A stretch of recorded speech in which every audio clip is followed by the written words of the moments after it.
Hello. So this is the second video about things that I'm doubting, or have been doubting within Krishna consciousness. And yeah, so hopefully you've been patient, understanding. I'm gonna go ahead and say that these videos are for the sake of the people who may be going through similar things, for the sake of people who are doubting and don't want to admit they're doubting, for the sake of people to feel like they're not alone in the thoughts that they're having, to let people know that it's okay to doubt, that it's a human thing, and they're not less of a person. They shouldn't be called stupid or like rebellious. Yeah. So anyway, okay. This one is going to be about detachment. One of the biggest problems that I have within Krishna consciousness is the concept of of detachment. I used to be obsessed with the teaching of detachment because that was the first thing that got me interested in Krishna consciousness. Because as a rebellious 13-year-old, I thought detachment was cool. Okay. I thought detachment was neat because I thought that people are limited, people are going to ruin your life, they're just limited human beings and you can't put your trust in them, and they're all going to die and you're never going to see them again. And I thought that you should be in relationships and not get too attached, because if you get attached in the relationship, then you care too much, and you shouldn't care too much because it's all gonna end. So I had that mindset before even looking into Hinduism. And I looked up to people who did detachment in a negative way, who did detachment in a rajasic or tamasic way of like people, you know those like TV shows where there's like the main character who like will sleep around with a bunch of people and they're not attached to their family, they just kind of roam around and they don't really care all that much. That's kind of the people who I looked up to as a rebellious 13-year-old. And yeah, so looking into reading the Bhagavad Gita for the first time and looking into all these things, I thought that detachment was really cool. I loved the verse, "You must lift yourself up by your own efforts." I was like, yes, only I can help myself. Only I can be responsible for my own happiness. And I still believe that. Yes, you can't completely depend on somebody else for your happiness. Like, they will let you down. Nobody can be a god for you except God himself. But I was like almost like I thought of it in a very negative way. And I got over that, and I got to the more positive way of thinking of detachment, you know, in a more good type way. But eventually, recently, I started reading parts, and what would happen is I would go for a while without reading the Bhagavad Gita, and I would base my spiritual learnings on like what I would feel during worship. So when I would go to read, sometimes it would contradict what I felt during worship, and I would be like, okay, that's kind of interesting. And normally that wouldn't happen, but for some reason it was happening, and I slowly began to not agree with certain things that I'd read, or maybe it's just because my mindset was changing. You know, the religion obviously wasn't changing, it's just I was changing. And my thoughts and beliefs were changing. And when I go to read certain things, you know, even though ISKCON teaches that it's a different way, it's so obvious that in the verse it's not saying what they say it says. For example, a lot of the things about you should be equal in distress and in happiness, you should be lukewarm, you should be not happy, not sad, you shouldn't feel love nor anger, or just not be moved. you're kind of just flat. And that is Sapphic to just not get emotional. And because of how I was changing, I started to really stand up for that feelings were good, because I started getting so against Mayavad. And Mayavadi teaching is all about consciousness and bliss and not feeling and not having any kind of emotions or attachments, or just completely blank conscious mindset, which is nothingness. And I was getting so against that when I come back to read the Bhagavad Gita, I'm realizing that stuff exists, and you can write it off as, oh, he meant this instead, but it still says it. It still says that you should be equal in distress and in happiness, and you shouldn't. I don't have it with me, and I can't quote anything, but I'm sure you know what I'm talking about. So yeah, I began to just kind of think I started to change my mind set about, I actually feel I always have believed that being lukewarm is not good. And even though Krishna consciousness teaches bhakti, and bhakti is on fire for God, it's not stale. And I believed that for so long, and I was totally okay with that. I was yep, nope, bhakti doesn't teach that kind of stuff. Bhakti teaches complete on fire for the Lord. Nope, don't even mess with that. But in reality, it still teaches that Sapphic, people of Sapphic nature, which is the highest nature, are people who are blank. So you have to accept that, okay, maybe it's even better to be emotional for God, like Mira, etc., like Radha, but still the Lord of the universe is teaching you that the highest human being is one who has no feelings. Because Rajasic, people of a passionate nature, maybe it's just because I'm more passionate, whatever, I love deeply. And I care, and I get emotional because I'm human. And for so long, whenever I would get emotions, I would tell myself that, nope, take it back. Until I started to get kind of messed up, and this has really screwed me up. I have gotten, for the past year or two, I don't even know how long it's been, I've almost been on this robotic, I don't even want to talk about it, because it was I don't know, I feel I just thought it was normal to be in good, to be like that.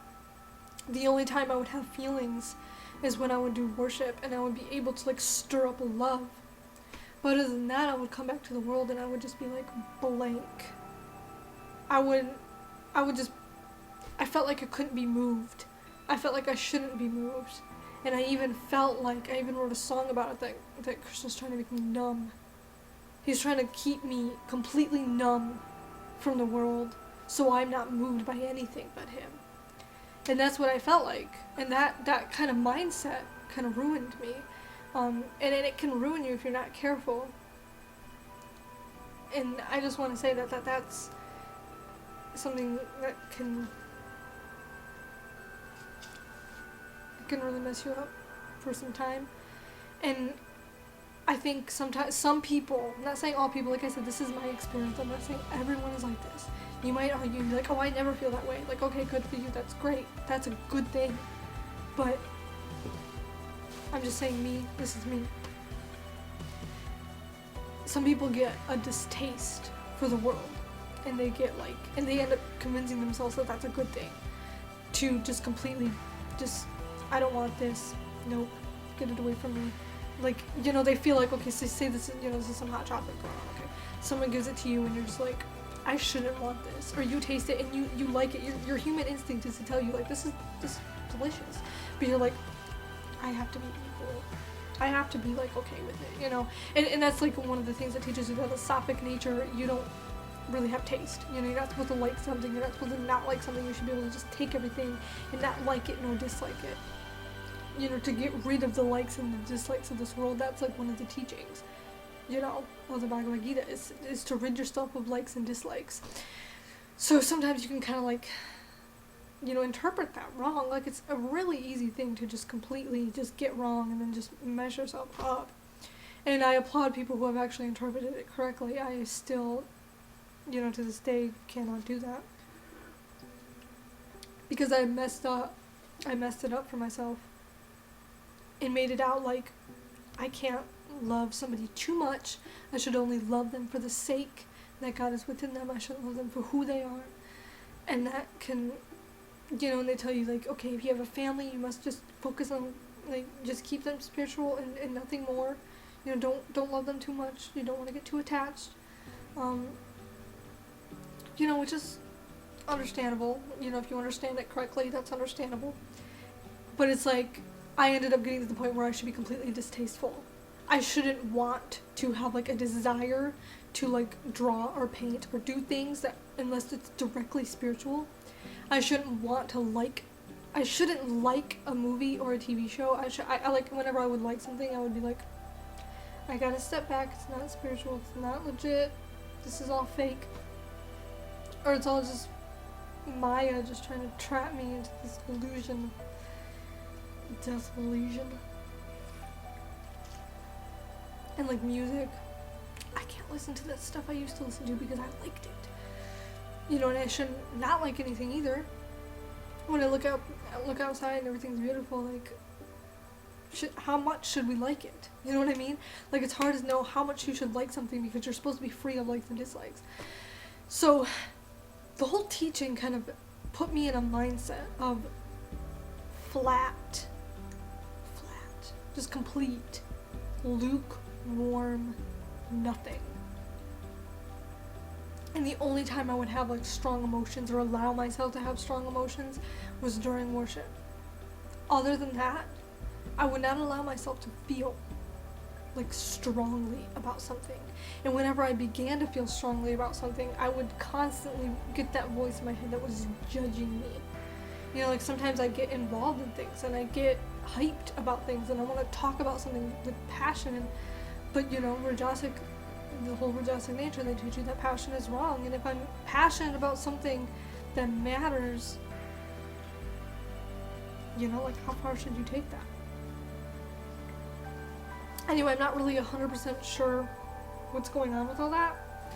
So, you know, I can't even really get that straight all in my head right now. That's just pretty much what I'm saying, is that a lukewarm state is something that, you know, is considered sattvic, and that was something that I couldn't really accept, or something that I found it hard to accept, so therefore it made me doubt.